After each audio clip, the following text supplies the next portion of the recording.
Ազգային ժողովի նախկին պատգամավոր Մանվել Գրիգորյանի դստեր Հայաստանի Հանրապետության Արմավիրի մարզի Առաջինատյանի ընդհանուր իրավասության դատարանի դատավոր Նաիրա Գրիգորյանին մեղադրանք է առաջադրվել 2 հոդվածով։ Լրատվամիջոցներին հայտնել են հակակոռուպցիոն կոմիտեից։ Ավելի վաղ հայտնել ենք, որ դատավոր Նաիրա Գրիգորյանի լիազորությունները կասեցվել են։ Դատախազությունը դիմել է բարձրագույն դատական խորհուրդ դատավոր Գրիգորյանի նկատմամբ հանրային քրեական հետապնդում հարուցելու միջնորդությամբ, որն էլ բավարարվել է։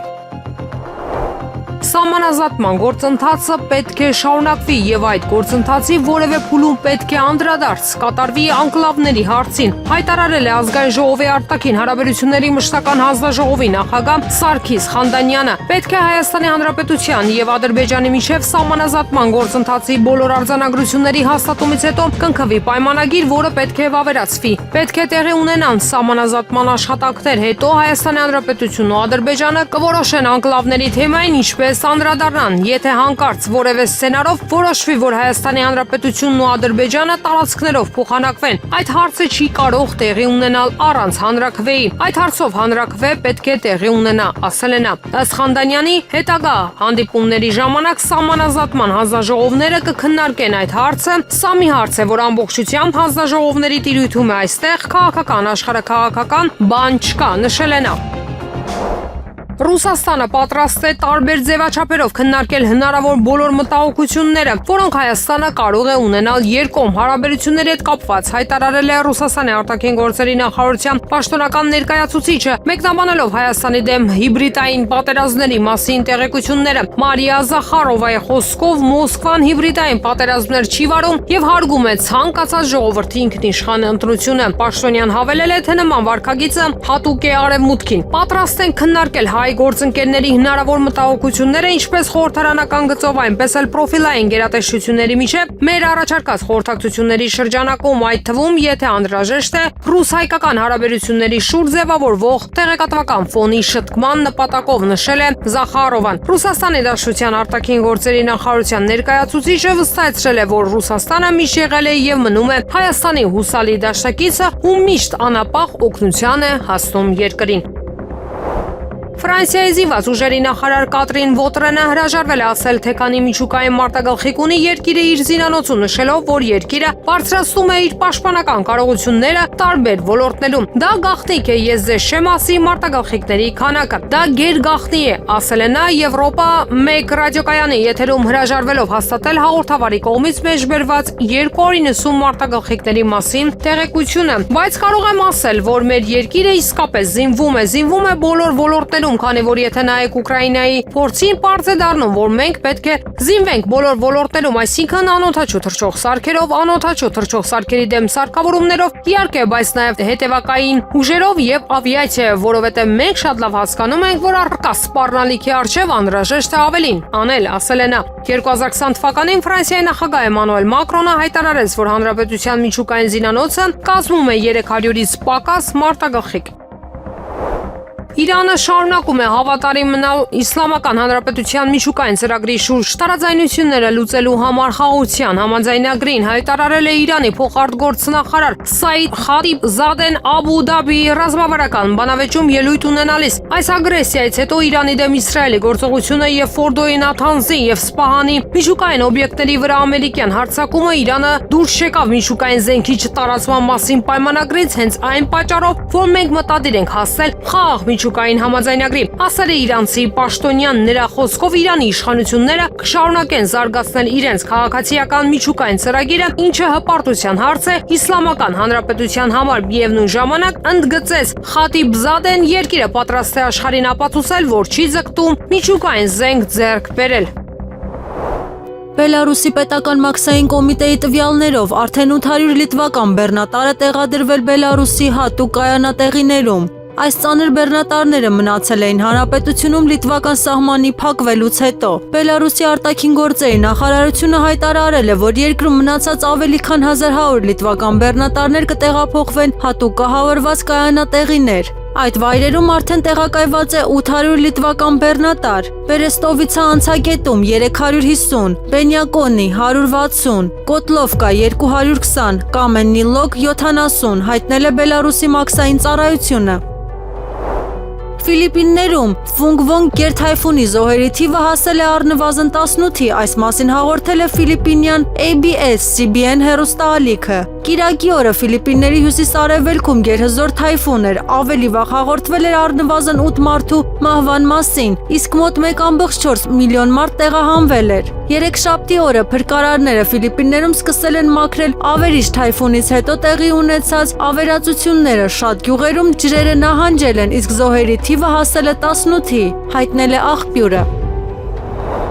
Եվրամիությունը նախատեսում է քննարկել Ուկրաինայի անդամակցությունը դաշինքին դեկտեմբերին Լվովում կայանալի գագաթնաժողովում։ Այս մասին հաղորդել է Politico-ն, հղում անելով իր ձեռքբերված նամակին։ Հրատարակության տվյալներով Բրյուսելը պատրաստում է նոր ծրագիր Ուկրաինայի եւ Մոլդովայի Եվրամիության անդամակցելու հայտերը առաջ մղելու համար։ Այն նախատեսում է, որ Ուկրաինան եւ Մոլդովան կսկսեն մշակել անդամակցության համար անհրաժեշտ գործնական բարեփոխումները առանց սպասելու Եվրամիության պաշտոնական հաստատմանը, այսինքն շրջանցելով Հունգարիայի վետոն։ Եվրամիությունը հույս ունի չեղյալ համարել Հունգարիայի վետոն, եթե վարչապետ Վիկտոր Օրբանի կուսակցությունը պարտվի ապրիլին կայանալիք խորհրդարանական ընտրություններում։ Ծրագիրը կավարտվի դեկտեմբերի 10-ին։ Եվրամիության խորհրդի դանիական նախագահությունը հրավիրել է եվրոպական գործերի նախարարներին Լվովում Ուկրաինայի արևմուտքում կայանալիք նոր պաշտոնական գագաթնաժողովի ընդլայնման հարցը քննարկելու համար, հայտնել է պարբերականը։ Միացյալ Նահանգները պլանավորում է $500 միլիոն արժողությամբ խոշոր ռազմական բազա հիմնել Գազայի հատվածի Իսրայելի սահմանային գոտում։ Այս մասին հայտնել է Շոմրին պորտալը, հղում անելով իսրայելական աղբյուրներին։ Նրա խոսքով բազան նախատեսված է միջազգային կայունացման ուժերի կողմից օգտագործելու համար, որոնք կգործեն Գազայի հատվածում հրադադարը պահպանելու համար։ Պորտալի տվյալներով այնտեղ կտեղակայվեն մի քանի հազար զինվորներ։ Հոկտեմբերի 9-ին Իսրայելը վարմատական պաղեստինյան համաշարժումը Եգիպտոսի, Կատարի, ԱՄՆ-ի եւ Թուրքիայի միջնորդությամբ համաձայնության եկան իրականացնել ԱՄՆ նախագահ Դոնալդ Թրամփի կողմից ներկայացված խաղաղության ծրագրի առաջին փուլը։ Հայաստանի Հանրապետության նախագահ Վահագն Խաչատուրյանը հրամանագիր է ստորագրել, ըստ որի Գարիկ Մուրադյանը նշանակվել է Հայաստանի ազգային անվտանգության ծառայության սահմանապահ զորքերի հրամանատար։ Հիմք ընդունելով վարչապետի առաջարկությունը համաձայն սահմանադրության 133-րդ հոդվածի առաջին մասի, ինչպես նաև սահմանապահ զորքերի մասին օրենքի 4.1 հոդվածի առաջին մասի Գարիկ Մուրադյանին նշանակել Հայաստանի Հանրապետության ազգային անվտանգության ծառայության սահմանապահ զորքերի հրամանատար, ասված է հրամանագրում։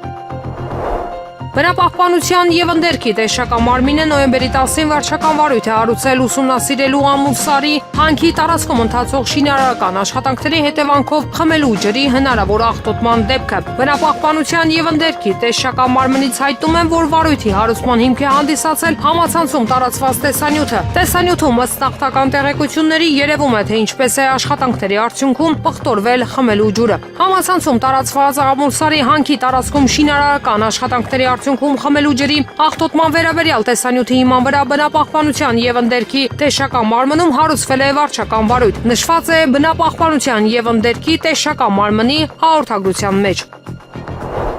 Ղազախստանի սննդի պայմանագրերի կորպորացիայի տվյալներով Ղազախստանը պատրաստ է ամսական Հայաստան մատակարարել մոտավորապես 15,000-ից 20,000 տոննա պարենային հացահատիկ։ Ըստ ընկերության մամուլի ծառայության երկուշաբթի օրը ղազախական ցորեն տեղափոխող առաջին գնացքը 30 տարվա ընթացքում առաջին անգամ հասել է Հայաստան։ Ադրբեջանի տարածքով 15 վագոնանոց գնացքը, որը տեղափոխում էր 1000 տոննա 4-րդ դասի պարենային ցորեն, հաջողությամբ փորձարկեց Ղազախստանից Ռուսաստանով, Ադրբեջանով եւ Վրաստանով անցնող նոր լոգիստիկ երթուղին։ Այս տարանցիկ միջանցքը կարող է ի վերջո դառնալ ղազախական հացահատիկի եւ այլ բեռների մշտական ուղին դեպի Երևան մատակարարելու համար։ Հաղորդվում է, որ սննդի պայմանագրերի կորպորացիան ներկայումս բանակցություններ է վարում հայ գործընկերների հետ, որոնք հետաքրքրված են ղազախական ցորենի կայուն մատակարարմամբ։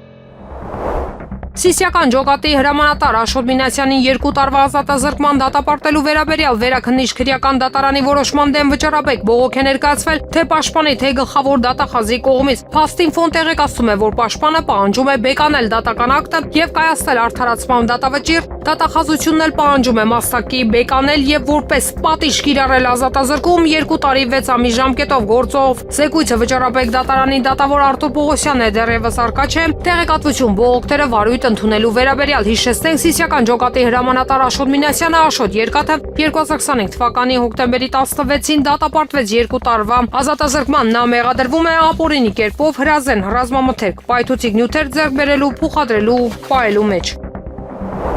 Ամերիկյան Թայհուն հրթիռային համալիրների տեղակայումը Ճապոնիայում ուղղված չէ Ռուսաստանի դեմ ագրեսիային։ Այս մասին հայտնել են երկրի արտաքին գործերի նախարարությունից, փոխանցում է Newsweek-ը։ Երկկողմ զորավարժություններն ուղղված են ԱՄՆ-ի համանման հրթիռների տեղայնական շարժական հնարավորությունների բարելավմանը եւ ուղղված չեն որևէ կոնկրետ երկրի կամ տարածաշրջանի դեմ։ Հրատարակությունը փոխանցում է արտաքին քաղաքական գերատեսչության ներկայացուցիչների խոսքը։ Փարիզի վերաքննիչ դատարանը բավարարել է Ֆրանսիայի նախկին նախագահ Նիկոլաս Սարկոզիի պաշտպանների դիմումը եւ որոշել նրան ազատել կալանքից դատական հսկողության տակ։ Այս մասին հայտնել է BFM TV-ին։ Սարկոզին, որը սեպտեմբերի 25-ին դատապարտվել էր 5 տարվա ազատազրկման Լիբիայի կողմից իր 2007 թվականի ընտրաշավի ֆինանսավորման գործով հեռականիստի ընթացքում իր բանտային կյանքը նկարագրել է որպես մղձավանջ։ Le Point-ի տվյալներով նա բանտում սնվում էր միայն յոգուրտով, վախենալով օգտագործել բանտային սնունդը։ Լիբիական ֆինանսավորման գործը բացվել էր դեռ 2012 թվականին։ Մեդիափարթի հրապարակումից հետո, որտեղ նշվում էր, որ Լիբիայի իշխանությունները Սարկոզիի քարոզարշավին փոխանցել էին 50 միլիոն եվրո։ 2018 թվականին նրան մեղադրանք էր առաջադրվել կոռուպցիա եւ անօրինական ֆինանսավորման հոդվածներով, սակայն գործի առանցքային վկա Զիադ Թաքեդդինը 2020 թվականին հրաժարվել էր իր նախնական ցուցմունքներից։ ՄԱԿ-ում Ռուսաստանի մշտական ներկայացուցիչ Վասիլի Նեբենզյան հայտարարել է, որ Գազայի հատվածում հրադադարը բավականին փխրուն է։ Վերջինս ընդգծել է, որ այժմ ՄԱԿ-ում բոլորը կենտրոնացած են Գազայի իրավիճակի վրա, քանի որ 2 տարվա ընթացքում այնտեղ աղետ է տեղի ունեցել։ Փառք Աստծո, որ հրադադար է, բավական փխրուն, պետք չէ գայթակղվել, այդ հրադադարը պետք է շարունակվի, կոչ է արել դիվանագետը։ ԵՄ արտաքին գործերի նախարարության խոսնակ Անիտա Հիփերը հայտարարել է, որ Եվրահանձնաժողովը չի կարող տրամադրել Ռուսաստանի դեմ 20-րդ պատժամիջոցների փաթեթի նախապատրաստման ժամանակացույց կամ մանրամասներ, սակայն աշխատանքներն ընթացքի մեջ են։ Հաղորդում է ՌԻԱ Նովոստին։ Մենք միշտ մտածում ենք, թե ինչպես կարող ենք ավելի մեծ ճնշում գործադրել Ռուսաստանի նախագահ Վլադիմիր Պուտինի վրա։ Պատժամիջոցների վերաբերյալ աշխատանքը գաղտնի է, ինչպես նաև ժամանակացույցը, բայց դուք պետք է իմանաք, որ մենք չենք թույլատրում մեր ջանքերը։ Բրյուսելում տեղ ունեցած ճեպազրույցի ժամանակ ասել է Հիփերը։ Լեհաստանի վարչապետ Դոնալդ Տուսկը գազետավի փորձային տված հարցազրույցում հայտարարել է, որ Ռուսաստանի նախագահ Վլադիմիր Պուտինը տիրապետում է որոշակի գործիքներին, որոնք կարող են ոչնչացնել Եվրամիությունը որպես կազմակերպություն։ Նա պնդում է, որ Ռուսաստանը պատերազմ է հայտարարել Արևմուտքին եւ որ այդ պատերազմը մղվում է այդ թվում եվրոպական հասարակությունների ներսում։ Նրա գնահատմամբ այստեղ է, որ այն ծավալվում է ամենատպավորիչ կերպով։ Ռուսաստանի նախագահ Վլադիմիր Պուտինն ունի գործիքներ ոչնչացնելու Եվրամիությունը որպես կազմակերպություն, բայց նաև Եվրոպան որպես մշակութային երևույթ։ Այս գործիքները ռուսական 5-րդ շարասյունն են, որը առկա է յուրաքանչյուր եվրոպական երկրում, ասել է Տուսկը։ Դժգոհ քաղաքացիների շարժման առաջին փոխնախագահ Կարել Հավլիչեկը խոստովանել է, որ Չեխիայի կողմից Ուկրաինային զինամթերք մատակարարելու նախաձեռնությունը կարող է մերժվել։ Նրա խոսքերը մեջ բերել է այդ նեսը։ Նրա խոսքով շատ պաշտոնյաների վախեցրել են հեռացող կառավարությունը եւ միայն հիմա են սկսում արտահայտել իրենց իրական դիրքորոշումը Ուկրաինայի զինված ուժերին զինամթերք մատակարարելու նախաձեռնության վերաբերյալ։ Հավլիչեկը խոստովանել է, որ նախաձեռնությանը միացած երկրները կզարմանան։ Կառավարության ձևավորման եզրակացությունները բացահայտում են ավելի մեծ խնդիրներ, քան ANO շարժումը սպասում էր, ասել է Հավլիչեկը։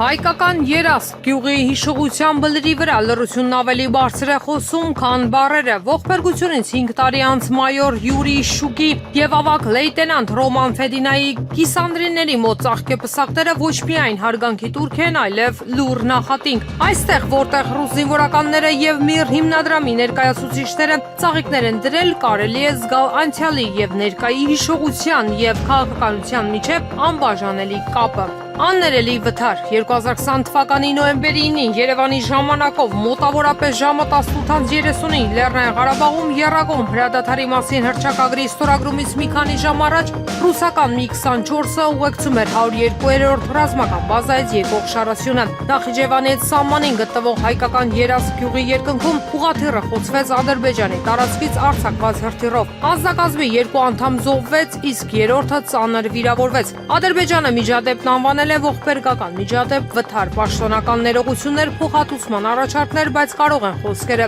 բուժել կորստի վերքը։ Մենք ոչինչ չենք մոռանա։ Միր հիմնադրամի նախագահ Անդրանիկ Նիկողոսյանի ելույթը արարողության ժամանակ ցույց տվեց, որ շատերի համար այս վերքը դեռ արյունահոսում է։ Մենք նրանց կհիշենք ոչ թե որպես զոհվածների, այլ որպես նրանց, ովքեր հավերժ մնացել են երկնքում, ասել է նա։ Սակայն նրա հաջորդ արտահայտությունը որոտի պես է հնչում, բայց մենք ոչինչ չենք մոռանա ոչ Սիրիայում խփված մեր ինքնաթիռը, ոչ էլ Թուրքիայում զոհված մեր դեսպանին, եւ մենք ուղղաթիռում զոհված սպաներին նույնպես չենք ներելու։ Սրանք այլևս պարզապես վշտի խոսքեր չեն, այլ քաղաքական հայտարարություն զոհված օդաչուների հիշատակը ներառված է ամբողջ աշխարհում Ռուսաստանի կրած կորուստների ավելի լայն համատեքստում։ Իշուկի եւ Ֆեդինայի անունները, որոնք միշտ գրվել են Էրեբունի ավիաբազայի պատմության մեջ, դարձել են այս սգավոր ցուցակի մի մասը։ Պատերազմի վերջին օրվա տարեգրություն։ Այս միջադեպի պատմությունը դառը պարադոքս է։ Ուղղաթիռը խոցվել է 44-օրյա պատերազմի վերջին օրը հրադադարից ընդամենը մի քանի ժամ առաջ։ Օդաչուները կատարում են Շարասյան ուղեկցման սովորական առաքելություն աշխատանք, որը նրանք կատարել են հարյուրավոր անգամներ։ Այս սովորական թռիչքը դարձավ նրանց վերջինը։ Երասխի մոտ տեղի ունեցած ողբերգությունը դարձավ մի տեսակ բաժանման կետ։ Այն միաժամանակ գիծ քաշեց հակամարտության ակտիվ փուլի տակ եւ նոր գլուխ բացեց տարածաշրջանային քաղաքականության մեջ։ Արդյոք դա պատահականություն էր կամ սխալ կամ մարդկային կյանքերի վտանգի տակ գտնվող ցանկացած համաձայնագրի փոխրունության խորհրդանիշ։ 5 տարի անց հիշողության բլրի վրա ծաղիկները ոչ միայն հրաժեշտ են ընկածներին, այլև հիշեցում որոշ վերքեր երբեք չեն բուժվում եւ հիշողությունը կարող է լինել ոչ միայն հարգանքի տուրք, այլև զենք շարունակվող աշխարհակաղակական խաղում։ Եվ մինչ մայոր Իշուկի եւ ավագ լեյտենանտ Ֆեդինի հիշատակը ապրում է, նրանց վերջին թռիչքը շարունակվում է տարածաշրջանի պատմության եւ քաղաքականության մեջ։ Ուկրաինայի նախագահ Վոլոդիմիր Զելենսկին հայտարարել է, որ ինքը ընտրվել է ժողովրդի կողմից որպես պետության ղեկավար, ինչպես ԱՄՆ նախագահ Դոնալդ Թրամփը, եւ որ Վաշինգտոնը Կիևի ռազմավարական գործընկերն է։ Նրա խոսքերն է մեջբերում Guardian-ը։ Թրամփն ընտրվել է ժողովրդի կողմից, ինչպես ես ընտրվել եմ իմ ժողովրդի կողմից։ Մենք պետք է հարգենք ամերիկյան ժողովրդի ընտրությունը։ Միացյալ Նահանգները մեր ռազմավարական գործընկերն է եղել երկար տարիներ, գուցե նույնիսկ տասնամյակներ եւ դարեր, ասել է Զելենսկին։ Նրա խոսքով Ուկրաինան եւ Միացյալ Նահանգները կիսում են ընդհանուր արժեքներ՝ ի տարբերություն Ռուսաստանի։ Ֆրանսիայի դատախազության ներկայացուցիչը առաջարկել է Ֆրանսիայի նախկին նախագահ Նիկոլաս Սարկոզիին բանտից տեղափոխել դատական վերահսկողության տակ։ Այս մասին հաղորդել է BFM TV-ն։ Առաջարկությունն արվել է Վերաքննիչ դատարանում լսումների ժամանակ, որտեղ քննարկվում է Ֆրանսիայի նախկին նախագահի ազատ արձակման եւ կալանքի որոշումը։ Հոկտեմբերի 21-ին Նիկոլաս Սարկոզին ժամանել է Փարիզի բանտ, որտեղ նա պատիժ է կրելու 5 տարվա ազատազրկում։ Լիբիայի կառավարության կողմից իր 2007 թվականի ընտրարշավի ենթադրյալ անօրինական ֆինանսավորման համար։ Բանտարկությունից առաջ իր վերջին խոսքում քաղաքական գործիչը նշել է, որ նրանք չեն բանտարկում նախկին նախագահին, այլ անմեղ մարդու։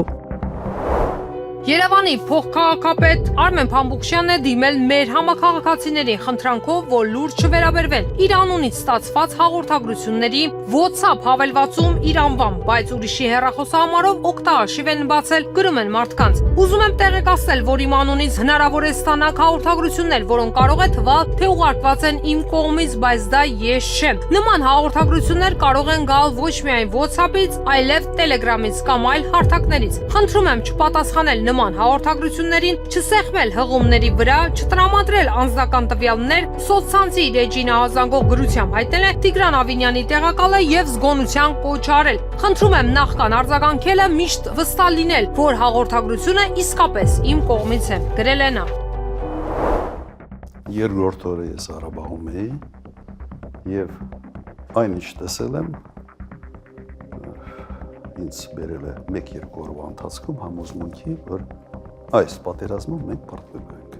2020 թվականի 44 օրյայի ժամանակ ես ունեի գործողությունների կոնկրետ պլան։ Երրորդ օրը հասկացա, որ պատերազմը պարտվելու ենք։ Հայաստանի Հանրապետության երկրորդ նախագահ Ռոբերտ Քոչարյանն է 3 նոյեմբերի 9-ի խորհրդանշական օրը տված TV5-ի հարցազրույցում ասել, անդրադառնալով Արցախյան վերջին պատերազմին։ Եվ իմ գնալուց հետո երկու շաբաթ ես մնացել եմ Ղարաբաղում,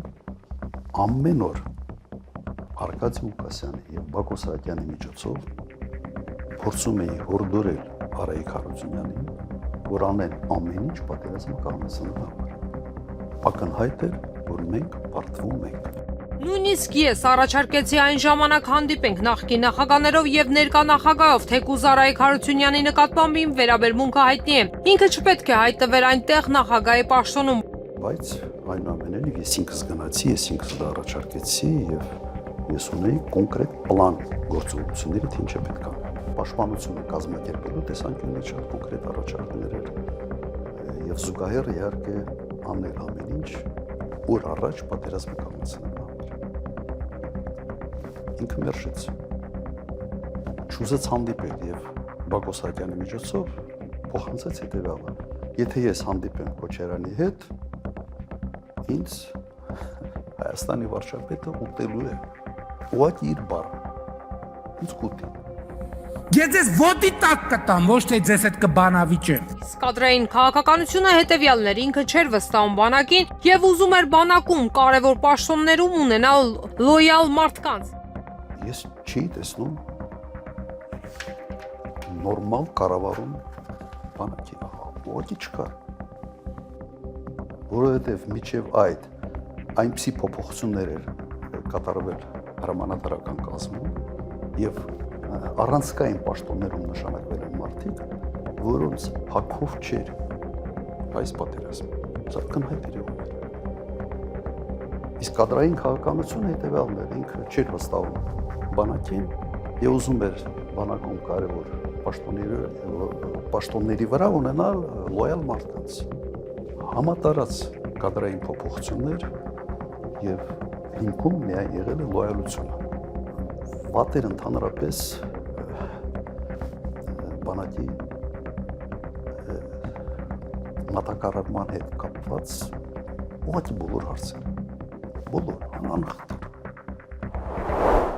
Հայաստանում գործազրկության մակարդակը 2024-ից 25 թվականների ընթացքում նվազել է, ինչը ըստ վիճակագրական կոմիտեի պայմանավորված է ծառայությունների ոլորտի ակտիվացմամբ։ Աճի հիմնական շարժիչներից մեկը Ռուսաստանի զբոսաշրջիկների հոսքն է։ Հայաստանը 2025 թվականին ընդունել է շուրջ 1 միլիոն ռուս զբոսաշրջիկ, որոնք ստեղծել են տասնյակ հազարավոր աշխատատեղեր հյուրանոցային, ռեստորանային ոլորտում, առևտրում եւ ծառայություններում։ Ըստ տվյալների, Ռուսաստանի աշխատաշուկան նույնպես վճռական դեր ունի։ Հազարավոր հայ շինարարներ, վարորդներ եւ սեզոնային աշխատողներ աշխատում են Ռուսաստանում, ապահովելով իրենց ընտանիքների եկամուտները հայրենիքում։ Ռուսաստանից ստացվող 3.8 միլիարդ դոլարից ավելի դրամական փոխանցումները շարունակում են մնալ տնտեսական հենասյուն, կազմելով արտերկրից եկող բոլոր մուտքերի շուրջ 60%-ը։ Հայաստանի բնակչության միջև 15%-ը կախված է հենց այս փոխանցումներից։ Տնտեսագետ Սուրեն Պարսյանի գնահատմամբ Հայաստանում գործազրկության նվազումը մեծապես պայմանավորված է ռուսական շուկայի եւ զբոսաշրջության ազդեցությամբ։ Վերջի տարիների ընթացքում աշխատատեղերի աճը պայմանավորված է հիմնականում արտաքին գործոններով, մասնավորապես 2022 թվականից սկսած ռուս-ուկրաինական հակամարտության հետևանքով տասնյակ հազարավոր ռուս զբոսաշրջիկներ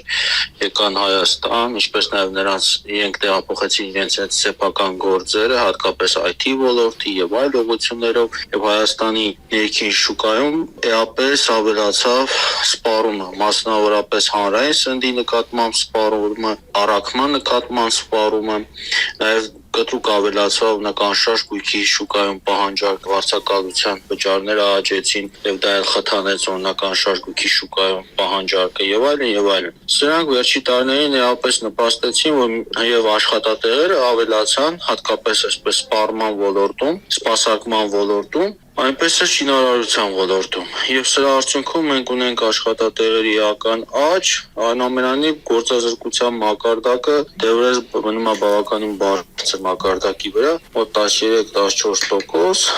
եւ համատության համար նշեմ, որ եւ մեր հարևան երկրների եւ օրինակ Ռուսաստանի վիճակագրության ցուցանիշները ավելի ցածր են գործազրկության մասով, քան Հայաստանի։ Ասեմ, վերջի տարի ընթացքում արտագնա աշխատանքի մեկտոնների թիվը նվազել է, սակայն Ռուսաստանի եկող գումարների ծավալը աճել է։ Եվ դա պայմանավորված է ռուս ռելոկանտներով, նրանք իրենց հետ բերում են իրենց գումարները, փոխանցում են դեպի Հայաստան իրենց գումարները։ Ժամանակին, երբ որ միր քարտերը ամբողջ ծավալով գործում էին, մոտավորապես տարեկան միայն միր քարտերով Հայաստանում 400 միլիոն դոլարի չափով գնում էր կատարվում, այսինքն ռուսաստանցիները իրենց քարտերով Հայաստանում առևտուր էին անում մոտավորապես այդքան։ Հիմա կարծես թե վերականգնում են միր քարտերի այսպես կիրառությունը Հայաստանում, որը եւս կարող է խթանել օրերի գումարներ գա Հայաստան։ Այսինքն մենք այս բան ունենք ռուսական գումարների ներխոսք, ոչ թե հայկական։ Այսպիսով, Ռուսաստանը շարունակում է մնալ Հայաստանի համար կարևոր տնտեսական գործընկեր, ապահովելով աշխատանք, ֆինանսական հոսքեր եւ ծառայությունների սպառման լայն շուկա։ Հայաստանի էլեկտրական ցանցերի լիցենզիան դադարեցնելու մասին հարցը կքննարկվի նոյեմբերի 13-ին հանրային ծառայությունները կարգավորող հանձնաժողովի նիստում։ 2025 թվականի նոյեմբերի 13-ին ժամը 14:00-ին Տիգրան Մեծի պողոտա 4 հասեում երկրորդ հարկի դալիճում տեղի կունենա հանրային ծառայությունները կարգավորող հանձնաժողովի նիստը, որի օրակարգում կքննարկվի Հայաստանի էլեկտրական ցանցեր ՓԲ ընկերության էլեկտրական էներգիայի հզորության բաշխման համար 0092 լիցենզիան դադարեցնելու մասին հարցը հայտնում են հանրային ծառայությունները կարգավորող հանձնաժողովից։ Ավելի վաղ հեծի ժամանակավոր կառավարիչ Ռոմանոս Պետրոսյանը լրագրողների հետ զրույցում ասել էր 3.5 ամսվա կառավարման շրջանում վերեմ հանել շուրջ 10 հիմնավոր պատճառ, ըստ որոնց հավանական է համարում, որ հեծը կզրկվի լիցենզիայից։ Ճապոնիայի Իվատե պրեֆեկտուրայի մոտակայքում տեղի ունեցել 5.3 մագնիտուդով երկրաշարժ։ Հետ ցնցումները գրանցվել են նախորդ օրը տեղի ունեցած հազար երկրաշարժից 24 ժամ անց։ Ճապոնիայի օդերևութաբանական գործակալության տվյալներով ցնցումները գրանցվել են տեղական ժամանակով ժամը 12:00-ին։ Երկրաշարժի էպիկենտրոնը գտնվել է ջրի տակ 10 կիլոմետր խորության վրա։ Ցունամիի սպառնալիք չի հայտարարվել։ Ավելի վաղ Ճապոնիայի օդերևութաբանական գործակալությունը չէր բացառել նախորդ օրը տեղի ունեցած հզոր երկրաշարժից հետո ուժեղ հետ ցնցումների հնարավորությունը։ Կիրակի նոյեմբերի 9 կեսօրին Ճապոնիայի հյուսիս-արևմուտքում Իվատե պրեֆեկտուրայի ափերի մոտ տեղի ունեցավ 6.9 մագնիտուդով երկրաշարժ։ Ավելի ուշ մագնիտուդը նվազեցվեց մինչև 6.7-ի։ ԱՄՆ նախագահ Դոնալդ Թրամփը ստորագրել է գործադիր հրամանագիր, որով ներում է շնորհվել տասնյակ անձանց, որոնք մեղադրվում են 2020 թվականին ԱՄՆ ընտրություններին միջամտելու մեջ, այդ թվում Թրամփի նախկին փաստաբան եւ Նյու Յորքի նախկին քաղաքապետ Ռուդի Ջուլիանին եւ Սպիտակ տան աշխատակազմի թոշակի անցած ղեկավար Մարկ Մեդոուզին հայտարարել է ներման գործերի փաստաբան Էդ Մարտինը այս պաշտոնական հայտարարությունը վերջ է դնում 2020 թվականի նախագահական ընտրություններից հետո ամերիկյան ժողովրդի նկատմամբ կատարված ծանր ազգային անարդարությանը։ Դոնալդ Թրամփը սույնով շնորհում է լիակատար եւ անվերապահ ներում, ասվում է ներման տեքստում, որը հրապարակվել է Էդ Մարտինի սոցիալական ցանցերի էջում։ Ի թիվս այլ բաների տեքստում նշվում է, որ ներումը չի վերաբերում անձամբ Թրամփին։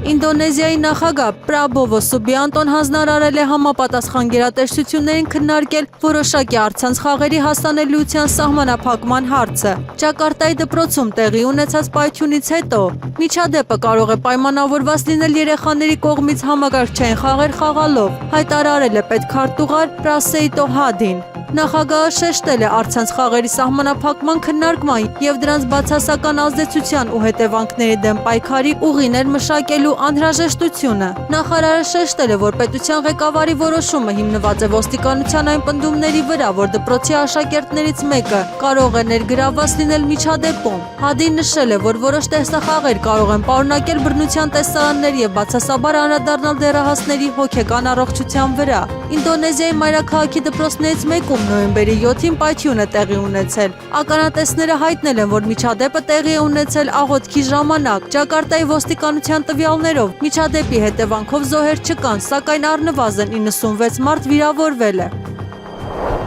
Եղանակը առաջիկա օրերին Երևանում եւ Հանրապետության տարածքում նոյեմբերի 7-ից 3-ը 8-ից 12-ին սպասվում է առանց ստեղումների եղանակ։ Քամին հարավ-արևմտյան 2-ից 5 մետր վարկյան։ Օդի ջերմաստիճանը 8-ից 9-ից 3 աստիճանաբար կբարձրանա եւս 2-ից 3 աստիճանով։